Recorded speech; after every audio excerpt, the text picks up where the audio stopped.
Yes. May I come in doctor Radha?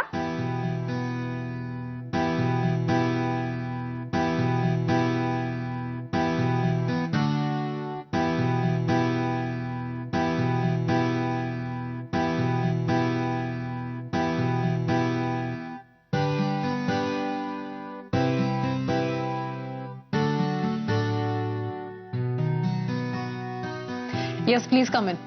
Thank you. Doctor Radha, मी केतकी माटेगावकर. ओळखलं मी तुला. ये बस. थँक्यू. तुझी टाइमपास नावाची फिल्म रिलीज होतीये ना? हो, आता येतानाच त्याचं पोस्टर बघितलं. त्यासाठीच आले मी तुम्हाला भेटायला. 3 जानेवारीला माझा टाइमपास हा चित्रपट रिलीज होतोय. तुम्ही हा चित्रपट नक्की बघावा अशी माझी खूप इच्छा आहे. म्हणजे मला माहिती आहे की तुमचं शेड्यूल खूप बिझी असतं, पण तरी सुद्धा टाइमपाससाठी तुम्ही वेळ काढावात असं मला मनापासून वाटतं. हो, मी नक्की बघेन. ही टाइमपासची तिकीट तुमच्यासाठी आणि सौरभ सरांसाठी. थँक्यू. तुम्हाला आठवत नसेल कदाचित, पण मी 3 महिन्यांपूर्वी तुमच्याच हॉस्पिटलमध्ये आले होते. आमच्या शेजारच्या ताई आहेत ना, त्यांच्या बाळांना बघायला. त्यांची खूप कॉम्प्लिकेटेड डिलिव्हरी तुम्ही केली होती. त्यांना जुळी बाळ झाली त्यावेळेला मी तुम्हाला पहिल्यांदा बघितलं. काय नाव म्हणालीस त्यांचं? चारुता देशमुख. चारुता देशमुख. ओ येस, चारुता देशमुख, राईट. त्यावेळेला मी तुम्हाला पहिल्यांदा बघितलं. आणि गंमत म्हणजे सौरभ सर आले होते तेव्हा तुम्हाला भेटायला. मला आठवतंय, हॉस्पिटलमधल्या सगळ्यांसमोर त्यांनी तुम्हाला निशिगंधाची फुलं दिली होती आणि खूप चॉकलेट सुद्धा. It was so thrilling. मी तिथेच होते तेव्हा, कॉरिडॉरमध्ये. तेव्हा मला इतकी गंमत वाटली आणि खरं सांगायचं तर थोडंसं ऑड पण वाटलं की सगळ्यांसमोर फुलं देणं, चॉकलेट्स देणं थोडं ऑड नाही का वाटत? पण आता मला त्या प्रेमातली भावना कळते. I am so sorry what I thought that day. No no, that's absolutely fine. Saurabh ना, त्याचं प्रेम, त्याचा आनंद व्यक्त करताना कशाचीच फिकीर नसते, कसलीच चिंता नसते त्याला. हो, पाहिलंय मी. आणि म्हणूनच मी माझ्या चित्रपटाची टाइमपासची तिकीटं आणली आहेत तुमच्या दोघांसाठी. कारण आमच्या फिल्मचा विषय हा तुमचाच आहे.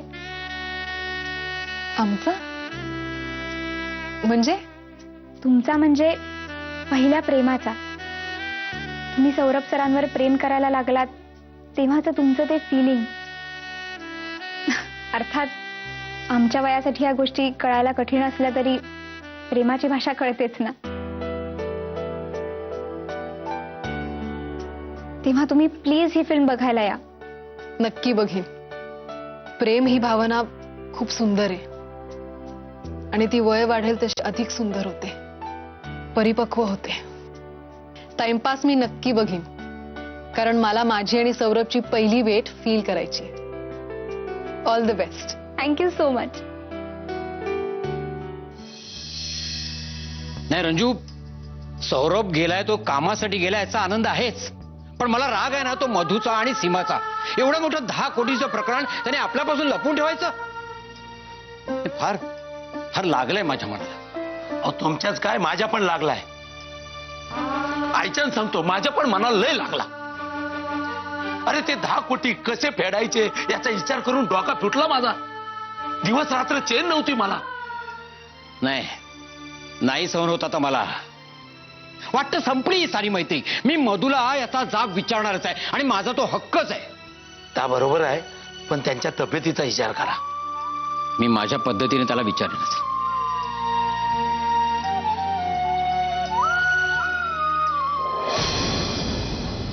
अरे बाबा घारू, माझं चुकलं, रागावू नकोस. तू माझ्यावर रागावलायस कळतंय मला. मी तुझा राग काढायला हवा, मस्का लावायला मला हेही कळतंय. कसा राग काढणार तू माझा? कसा राग काढणार? केवढा मोठा विश्वासघात केलास तू माझा. कसा राग काढणार तू माझा? हे बघ, मी काय जाणून बुजून केलेलं नाहीये. कळलं की नाही? मुद्दामून असं काहीच केलेलं नाही. खरं तर ना यातलं काही मलाही माहित नव्हतं. हे सगळं सीमाचं प्लॅनिंग आहे. पण सीमाला भीती वाटली, अचानक मला हे सगळं जर कळलं आणि मला अटॅक बिटॅक आला तर, म्हणून केवळ तिने मला एकट्याला विश्वासात घेऊन हे सगळं सांगितलं. कळलं? छान. म्हणजे मला हे सगळं कळल्यानंतर मला अटॅक आला तरी चालेल असंच म्हणायचंय ना? वा रे, मित्र म्हणतो स्वतःला. ए बाबा, असा काय रागवतोस तू? तुला अटॅक कसा येईल? तू माझ्यापेक्षा कणखर आहेस, तुझी प्रकृती अतिशय उत्तम आहे. शिवाय माझ्यापेक्षा जास्त तरुण आहेस तू, तुला कसं काय होईल? आणि शेवटी तू कसा आहेस ना, संयमी आहेस, विचारी आहे, शांत स्वभावाचा आहे. शांतपणे यातनं काहीतरी मार्ग काढणार, मला माहित होतं. आता गोडगोड बोल नको सुखाच. रागवतोस काय रे? मला एक सांग, काही झालं तरी शेवटी या नाटकाचा अखेर चांगला झाला की नाही? सौरभवर जो परिणाम व्हायला हवा होता तो झाला की नाही? बस. हो, ते मात्र खरं. सौरभ चांगला झाला.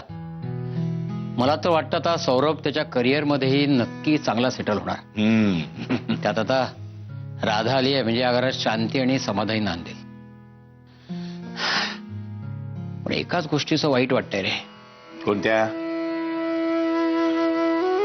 पोरीच्या नशिबी विवाह सुख नाही.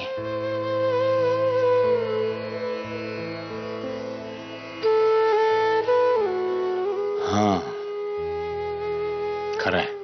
मॅम, काय झालं? त्या कांताबेन आहेत ना, त्यांना पुन्हा ऍडमिट केलंय. ऍक्च्युली मी तुम्हाला काल सांगायचे विसरले, पण त्या तुमची खूप आठवण काढतायत. ठीक आहे, मी त्यांना भेटून येते. हे केबिन मध्ये ठेव. ओके.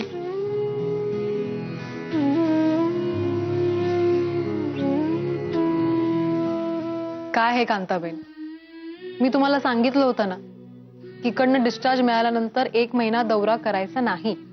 आता आठवडाभर इथेच विश्रांती घ्या. मग तुझ्या नवऱ्याला यश मिळालं की नाही?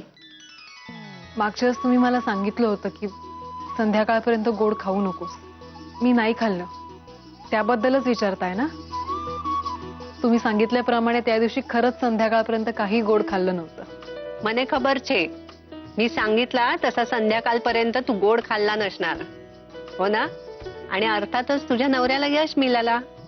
हा, हो, पण त्याला अजून खूप मोठा पल्ला गाठायचा आहे आणि ही तर त्याच्या यशाची पहिली पायरी आहे. पण येस, पहिली पायरी चढला तरी. गोड न खाणं हे एक केवळ निमित्त होतं. तुझी इच्छाशक्ती बळकट करण्याचं एक हत्यार. ते योग्य प्रकारे वापरलं ना तर त्याचा नतीजा चांगलाच मिळते. आपली सुरी असते ना, ती खुनी माणूस बी वापरते आणि तुझ्यासारखा सर्जन बी वापरते.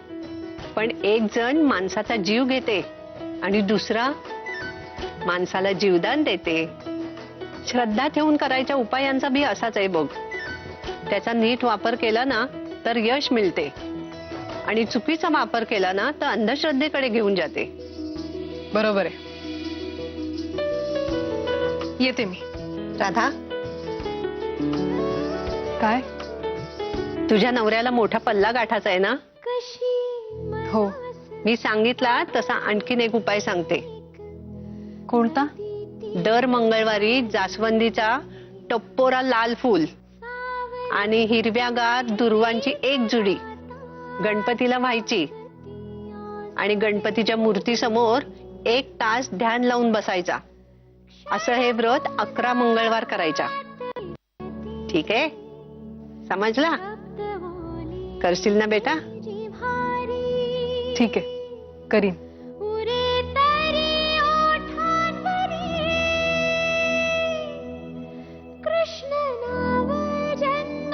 बेन, मला नाही वाटत डॉक्टर राधा ही गोष्ट करतील. करेल, नक्की करेल. तिचं तिच्या नवऱ्यावर खूप प्रेम आहे. ही गोष्ट मी तिच्या आणि तिच्या नवऱ्याच्या भल्यासाठीच सांगितलेली आहे.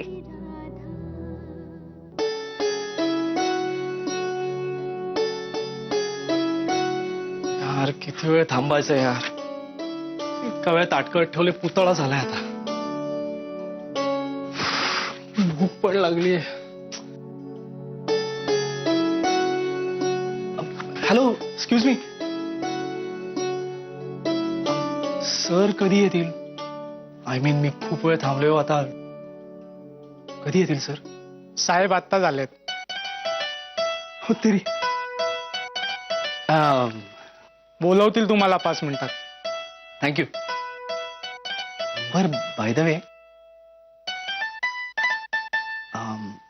इनामदार सर कसे आहेत? आय मीन रेवती मॅडम एवढे स्ट्रिक्ट आहेत? कडक? अहो रेवती मॅम पण यांनाच घाबरतात. अख्ख्या जगात फक्त यांनाच घाबरतात. रेवती मॅम अख्ख्या जगात यांनाच घाबरतात?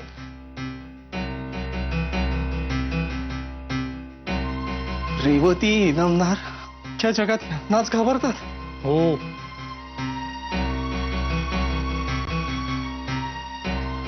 रेवती इनामदार ना घाबरवणारा माणूस हा. म्हणजे आय मीन हे इनामदार साहेब फारच गैरगुजरे असतील ना? आय मीन सॉरी, फारच टेरर असतील ना? स्ट्रिक्ट असतील ना खूप? म्हणजे रेवती मॅम घाबरतात ना त्यांना? रेवती इनामदार स्ट्रिक्ट असतील ना खूप? हो, मनाची तयारी करा, ते काही करू शकतात. काहीही करू शकतात. मनाची तयारी करा, ते काय कमी होतं आता हे? राधा यार, राधा यार, हेल्प मी यार.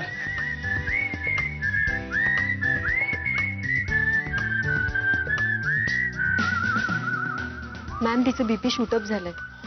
आपण नॉर्मल होईपर्यंत थांबू, मग सीझर करू. ओके मॅम, मी आलेच.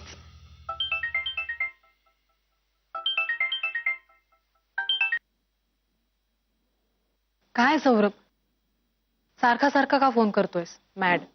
मॅड तर मॅड यार, राहू दे मॅड. राधा यार, हेल्प मी यार, जाम घाबरलोय. घाबरलाय का? मला असं ऐकायला मिळालं की ते रेवती इनामदारांचे आजोबा फार स्ट्रिक्ट आहेत यार. टेरर आहे तसं ऐकलंय. काय करायला लावतील, काय काय करायला लावतील, आय हॅव नो क्लू यार. ऑलरेडी रेवती मॅडम वाटेल ते करायला लावतात, आता ह्यांचं काय भरोसा आहे. राधा यार, प्रॉब्लेम आहे सगळ्या. कुठे अडकलोय असं झालंय मला. कमॉन सौरभ, अरे तू आधीसारखा भडकू आणि लोकांना गेला सोडत असं म्हणणारा सौरभ राहिला नाहीये. तो तर कुठल्याही टेरर माणसाला हँडल करू शकतो. तू कॉन्फिडंट आहेस ना? कम्प्लिटली. मग मी पण आहे. हा, फुल कॉन्फिडन्स, नो प्रॉब्लेम. चलो, ऑल द बेस्ट आणि जा आता. थँक्यू सो मच यार, thank you so much. I really need it badly. हो, चला, साहेबांनी बोलवलंय. राधा, मी ठेवतो फोन. बुलावा आया है. हा, थँक्यू सो मच. पी देना. सौरभ, सॉरी यार. जा आता, bye. Thanks, bye.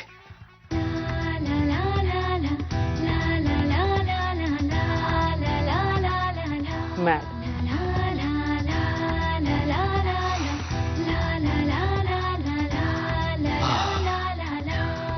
Calm down. Confidence.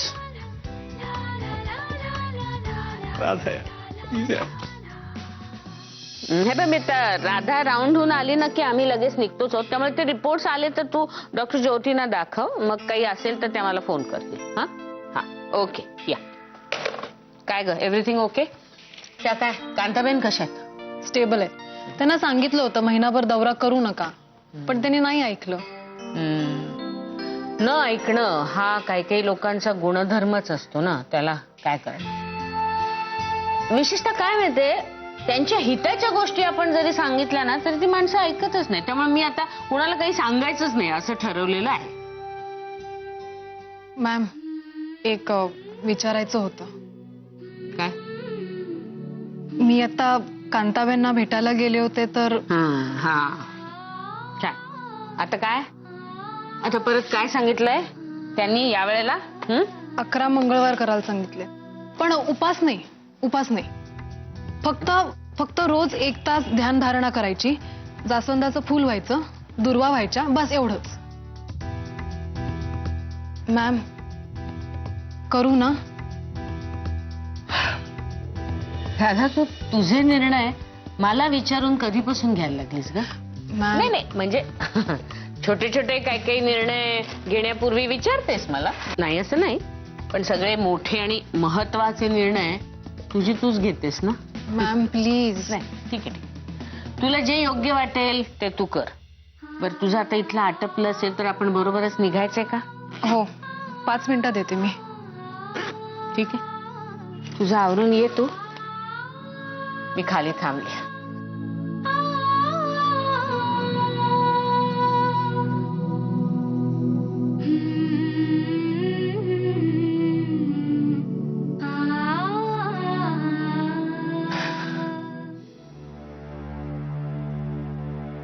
काय सांगू पक्या, लय अडचणीत आलोय. तेव्हा नड होती म्हणून सगळं ऐकून बसलो. आता काय करायचं डोका चालत नाही माझा. तुला सांगितलं होतं मी तेव्हा, पण तू ऐकलं नाही माझं. आणि आता बघ ना, मी पण ते घर विकून टाकलं तुझं. अरे कारण तुला नड होती म्हणून कसे बसे पैसे गोळा करून दिले. हा, अरे पण दुकान आहे ना. हे बघ, तू 1.5 लाख दिलेस तर दुकान सुटेल. काय बोलतोस काय? बाजार भावाप्रमाणे विकलास तर 7-8 लाख सहज मिळतील तुला. आता मी आहे म्हणून मला 1.5 लाखात देतोस? काही डोका बिका फिरलाय काय तुझा? अरे मग मैत्री कशाला म्हणायची?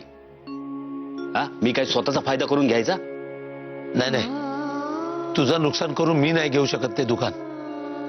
अरे माझ्या अडचणीच्या वेळेस तू उभा राहिलास आणि तुझं नुकसान करू? पक्या, हेच ओळखलास काय मला?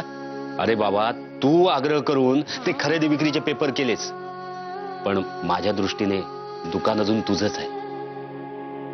हे बघ, तू 1.5 लाख कसे पण उभे कर आणि घेऊन टाक दुकान. नाही पक्या, मी बाजारभाव देऊ शकलो तरच परत घेईन दुकान. अरे पण तू एवढे पैसे कसे उभे करणार? मला टेन्शन आलंय तुझं यार. जाऊ दे पक्या, तू टेन्शन नको घेऊस. मी बघतो काय करायचं ते. जा, मी तुला फोन करतो. जा. बरं, येतो मी.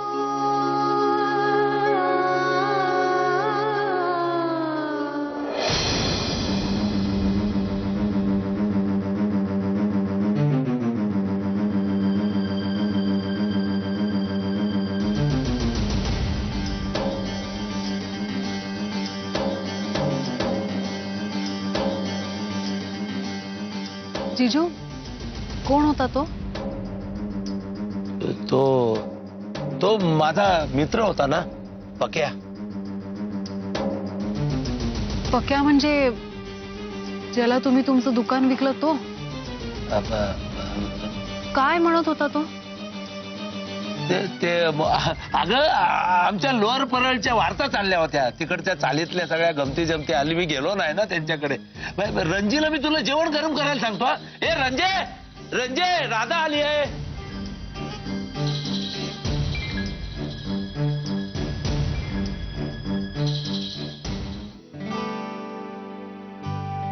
आलीस तू?